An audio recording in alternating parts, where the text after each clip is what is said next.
tục xưa, Tết nay vẫn mang nét đẹp văn hóa truyền thống ngàn đời của dân tộc.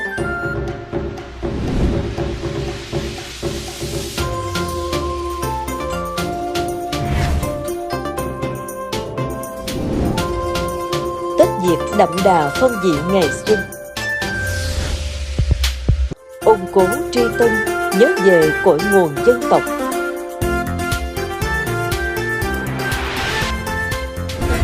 Thích ứng an toàn phòng chống dịch, hành trang tiếp thêm sức mạnh, vững tin trên những chặng đường mới. Xuân mới, năm mới, ngày bình thường mới.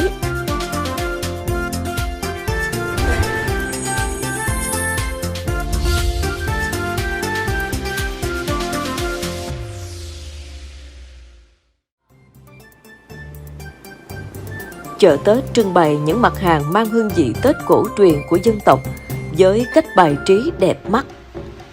Có người đi chợ để mua sắm, lại có người đi cốt chỉ để chơi.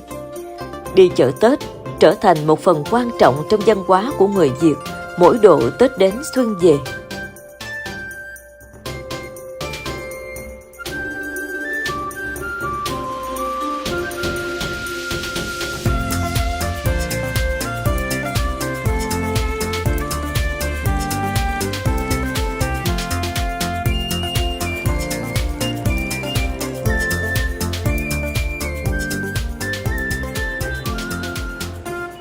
Chợ Tết thôn quê là một trong những hoạt động nổi bật, góp phần tạo nên diện mạo văn hóa xóm làng.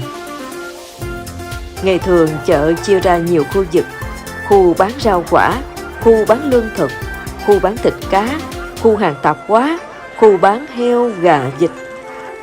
Gần Tết, chợ có thêm một số khu khác như khu bán hoa, khu bán dưa hấu, khu bán bánh tráng, bánh phồng. Thấy chợ Tết đồng nghĩa với việc thấy mùa xuân về trên những nẻo đường và cả những khúc sông quê. Chợ quê toát lên được cái văn hóa Tết rất là rõ nét. Bởi vì sao? Cái háo hức mà khi mà chúng ta đón Tết đó, chính là cái khâu chuẩn bị. Mà khi mà chuẩn bị đó thì chúng ta sẽ thấy độ khoảng chừng giữa tháng Chạp trở đi thì hầu hết là chợ là tấp nập từ trái cây, những sản vật gì đó mà ngon nhất. Nhiều vùng miền, thậm chí là ở trong cái vùng của mình đang sống đó, người sẽ tụ về chợ đó để người ta buôn bán. Đó là nó sẽ tạo nên một cái sự háo hức và đầy thích thú. Nó sẽ tạo thành cái ký ức mà cho mỗi người chúng ta khi mà Tết đến xuân về. Cái không khí ở chợ quê nó kéo dài không phải chỉ từ mùng 1 đến mùng 3 Tết, nhưng theo cảm nhận của riêng tôi thì nó đã bắt đầu từ ngày 24, 25 Tết. Có nghĩa là sau khi mà đưa ông Táo về trời thì chợ Tết quê cũng đã bắt đầu là nhộn nhịp. Vì vậy không khí Tết là nó tổng thể cả quá trình, những ngày trước Tết, những ngày trong Tết và kể cả những ngày sau Tết nữa. Nên chợ Tết được xem như một phần rất quan trọng để cung cấp vật lực và cái không khí Tết. Chợ quê ngày Tết không ồn ào, đông đúc như ở thành thị, nhưng lại rất dân dã. Cũng có đôi ba hàng bán đồ trang trí hiện đại nhưng rất chừng mực. Hầu hết các hàng hóa chợ Tết ở các miền quê đều là những mặt hàng nông sản, hàng thủ công của người dân. Để có hàng bán ở những phiên chợ Tết, họ đã phải chuẩn bị từ nhiều tháng trước.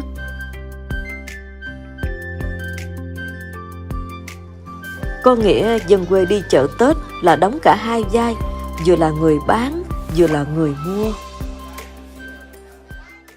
Ở vườn mình á, thì theo tôi thấy hồi trước á, thì cũng như người ta sẽ ương cây tứ quý á, ta cũng bầu, ta đem ra ta vô chậu, ta bán là có trái xum xê đặng mình trưng quý đó. Rồi miễn có người á thì ương vạn thọ vô bầu, người ta cũng đem ra bán. Ta trồng dưa, vườn ta cũng trồng dưa nhiều lắm. Tết rồi đem ra bán, chen chúc với nhau bán chợ Tết cho nó vui. Lúc trước thì cũng có trồng nhận thọ với cúc á, trồng xong rồi tới 20 mấy Tết, cái 26, 27 Tết nhổ ra chợ ngồi bán. Nếu mình bán được bông thì mình cũng mua này kia chút đỉnh như quà đồ mới rồi cho con này kia, lúc con còn nhỏ mà. Bán được bông thì cũng mua quần áo mới. Vào năm 1851, trong tổng số 93 chợ ở Nam Kỳ lục tỉnh thì Vĩnh Long có tới 19 chợ. Trong số 19 chợ ở Vĩnh Long thì chợ lớn nhất vẫn là chợ Long Hồ, với quy mô trải dài 5 dặm dọc theo bờ sông. Người mua kẻ bán đông đúc, thuyền ghe tấp nập. Ở đây các sạp hàng được sắp xếp ngăn nắp và có biển quảng cáo.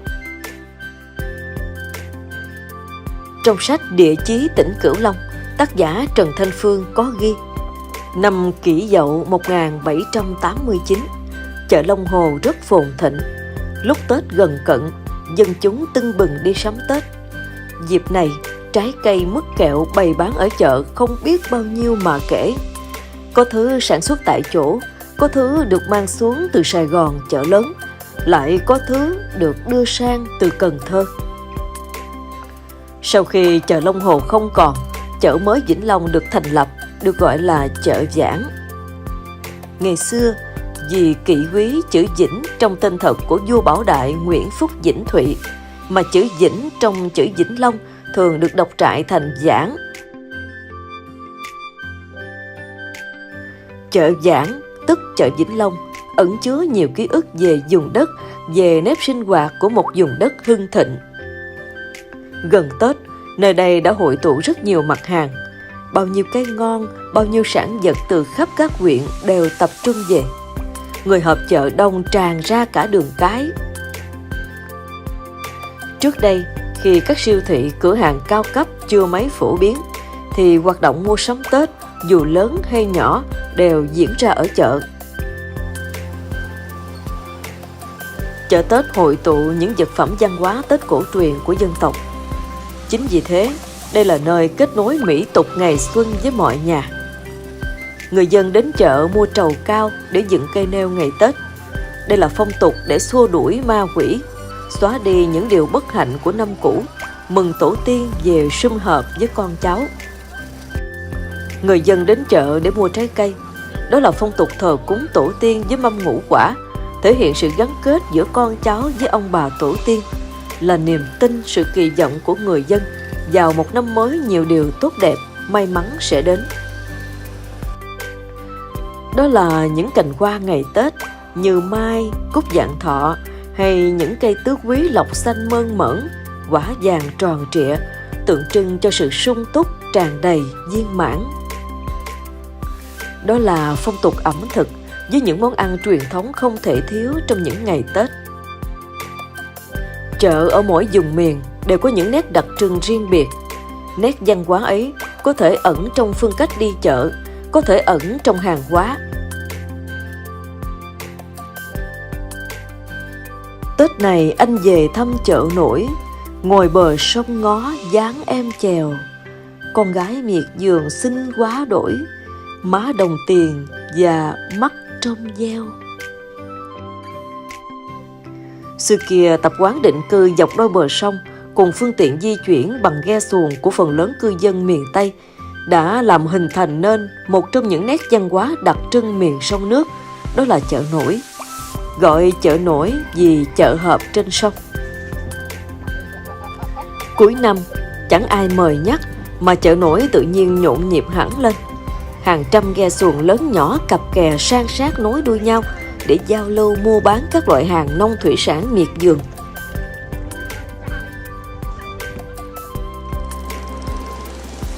Với nhiều người sống ở miền Tây Nam Bộ, hình ảnh phiên chợ nổi trên sông vào mỗi dịp Tết vẫn còn lưu giữ trong ký ức.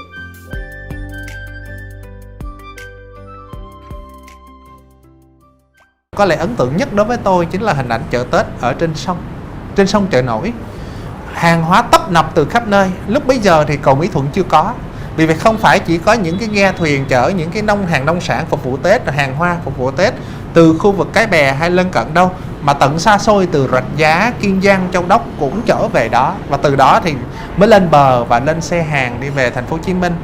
Vì vậy là cái số lượng hàng hóa, số lượng người nó nhiều hơn rất nhiều lần so với bây giờ. Thì từ những cái ngày từ đưa ông Táo về trời là chúng tôi đã rất là quan tâm, bởi vì trên sông đã đầy ắp những cái thuyền đầy ắp hàng hóa, và đặc biệt là thuyền đầy hoa. Lúc bấy giờ thì các cô các bà ăn mặc cũng đẹp hơn, bởi vì mình bán hoa đẹp thì ít nhất mình cũng phải chuẩn bị cho nó đẹp một chút, nên tôi thấy là lung linh sắc màu và tôi rất là thích. Tôi rất là thích thú, mà hầu như là trong suốt những năm phổ thông trung học tôi đều gắn liền với cái ngồi chợ Tết ở trên sông, và ấn tượng đó rất là khó quên. Hồi đó thì ghe xuồng thì nhiều, xe cộ thì ít, đi toàn là đi ghe không à. Chợ nổi thì ngang đây là ghe tứ xứ nó lại nó đậu nhiều lắm, mua bán rồi phải đi bằng ghe Tam Bản. Ngày thường á khoảng chừng 60% thôi, Tết là phải 100%. Tất cả ở dưới vườn người ta có trái cây gì người ta đem lên đó người ta bán. Ngày nay, mặc dù hệ thống giao thông đường bộ đã phát triển, người dân không còn di chuyển nhiều bằng xuồng ghe như trước, nhưng một số chợ nổi như chợ nổi Cái Răng, Cần Thơ hay chợ nổi Cái Bè, Tiền Giang vẫn được duy trì. Những chợ nổi này trở thành điểm tham quan cho khách du xuân.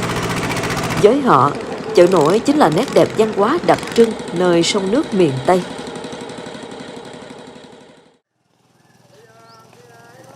Dựa vào sản phẩm hàng hóa, có chợ bày bán phong phú các mặt hàng, nhưng cũng có chợ chỉ chuyên về một loại hàng, điển hình như chợ Rơm, chợ Chanh, chợ Chiếu. Chợ Chiếu Định Yên, Đồng Tháp xưa gắn với làng nghề dệt chiếu có từ lâu đời. Cư dân ở làng nghề chia sẻ, những năm trước, cứ dịp Tết là chợ rất nhộn nhịp. Nét độc đáo của chợ Chiếu Định Yên ngày xưa là chợ nhóm họp vào lúc nửa khuya cho đến 2-3 giờ sáng, nên người ta còn gọi là chợ ma. Trước đây do ban ngày bà con bận bịu việc đồng áng hoặc miệt mài dệt chiếu, nên đến tối mới rảnh rỗi và có chiếu bán. Thường thuyền ghe lái cũng tối đến mới ghé buôn sào neo đậu lại để mua. Đặc biệt, chợ Chiếu Định Yên không hề có quầy sạp kinh doanh. Người mua chiếu thường tìm một nơi cố định ngồi chờ, còn người bán thì vác những sản phẩm chiếu trên vai đi tới đi lui rao hàng, hỏi giá. Tất cả các hoạt động quay quần trước sân chùa An Phước.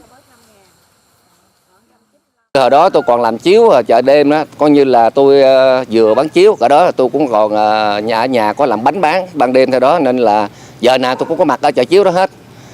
Mà nói chung là chợ chiếu rất vô nhộn nhịp nhất trong những ngày xuân này. Kẻ mua tấp nập trong những dịp xuân về vì là chiếu nó rất đắt. Bởi vì nói chung là đi giao nhà nào người ta xài 1 năm thì đôi chiếu người ta hư rồi, nên là chiếu rất đắt hàng.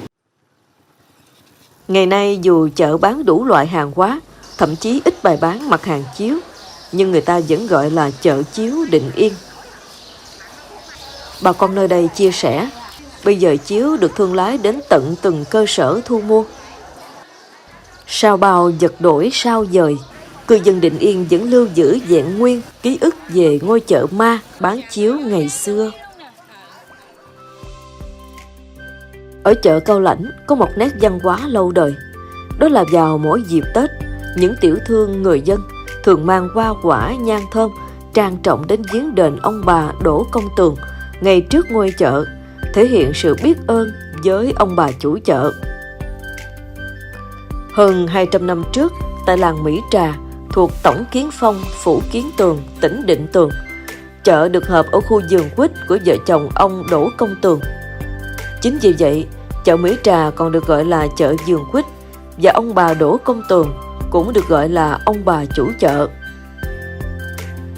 Từ một ngôi chợ đơn sơ được dựng bằng tre lá do ông bà Đỗ Công Tường lập ra, làm nơi trao đổi nông phẩm cho cư dân trong làng. Ngày nay, chợ vườn quýt đã trở thành chợ Cao Lãnh, một trung tâm mua bán sầm uất của tỉnh Đồng Tháp. Hôm nay, tiểu thương và cư dân nơi đây vẫn luôn ghi nhớ công ơn của ông bà chủ chợ ngày xưa.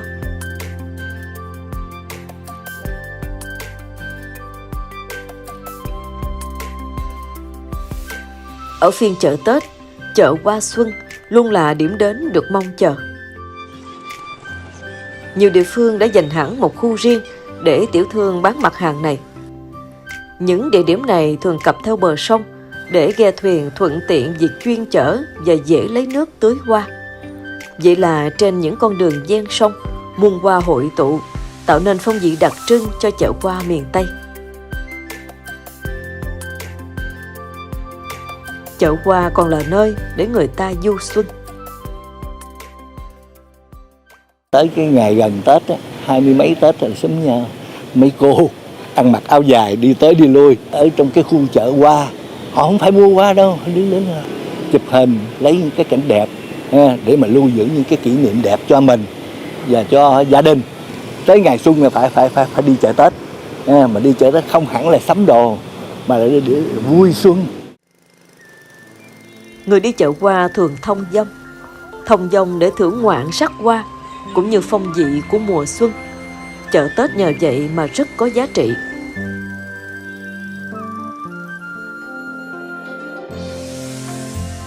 Ngày xưa, khi đất nước còn nhiều khó khăn, với rất nhiều gia đình, Tết đến mới là dịp mua sắm quần áo cho con. Ngày mùng 1 Tết, chúng mới xúng xính đem ra mặc.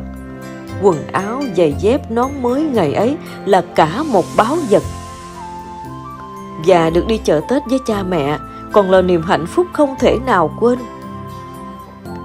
Hình ảnh những đứa trẻ theo mẹ đi chợ là hình ảnh phổ biến ở những phiên chợ Tết xưa. Đối với tôi, ví dụ như bản thân tôi thì tôi nhớ vô cùng cái Tết mà ở vùng chợ Tân Hiệp, cái nơi mà tôi được sinh ra.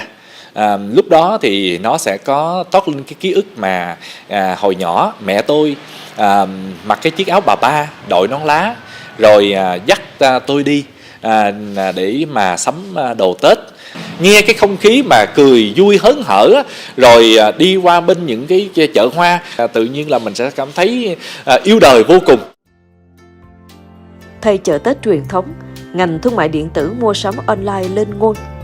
Người mua chỉ cần ngồi máy tính, thao tác vài cú nhấp chuột đơn giản, đã có người mang hàng đến tận nhà. Sự tiện lợi ấy cũng góp phần khiến chợ Tết mất đi sự sôi động ngày xưa. Nhìn lại thì thấy, chợ Tết chính là thước đo sự ấm no của cả cộng đồng sau một năm lao động. Gặp năm thiên tai dịch bệnh, sức mua liền sút giảm. Tết năm nay, tình hình cũng không ngoại lệ, chợ Tết trầm lắng. Mọi thực hành văn hóa, kể cả chợ hoa ngày Tết trên sông, đều sẽ thay đổi vì cuộc sống chúng ta thay đổi. Thế thì một cái di sản như vậy nó có sứ mệnh trong một khoảng thời gian nhất định. Chợ nổi trên sông, chợ hoa ngày Tết trên sông cũng như vậy. Nó chỉ có thể tồn tại trong một cái khoảng không gian thời gian nhất định thôi. Và khi mà mạng lưới giao thông đã phát triển, khoa học kỹ thuật công nghệ đã phát triển, thì nhu cầu để tập kết hàng hóa về đó, nhu cầu để buôn bán hàng hóa trên sông nó cũng sẽ thay đổi theo cái hướng là giảm dần.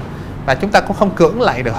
Và thay vì như vậy thì chúng ta có thể quy hoạch ở một số điểm nào đó nhất định để mà phục vụ du lịch. Và như vậy có nhu cầu của khách du lịch, vẫn có nhu cầu của người mua, thì đương nhiên cũng sẽ có nhu cầu của người bán. Chi bằng là chúng ta cũng có những kế hoạch, ví dụ như chúng ta phục dựng theo hình ảnh nè, rồi là những cái clip về du lịch, hoặc là clip về tư liệu về lịch sử, tư liệu về văn hóa, để mai sau con cháu chúng ta cũng ít nhiều có thể tìm về quá khứ, biết được là ông bà mình, tổ tiên mình một thời lịch sử đã có những cái sinh hoạt như vậy.